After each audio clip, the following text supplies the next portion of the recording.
చేసి పస్తులు పెట్టావే తీపి వస్తువు చుట్టూ తిరిగే ఈగని చేసావే చీచీ చేసి కేలేని మొగుడు గారండాయ్ గుయ్ గుయ్ గుయ్ గుయ్ అంటూ మీదికి రాకుండా వై వై వై గంపెడి పిల్లలతో ఇంటిని నింపావే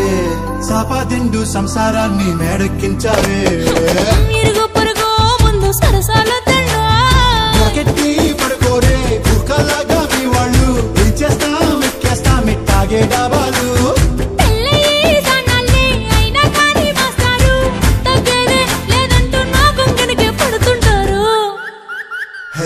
గోదారి గట్టు మీద రామసలకావే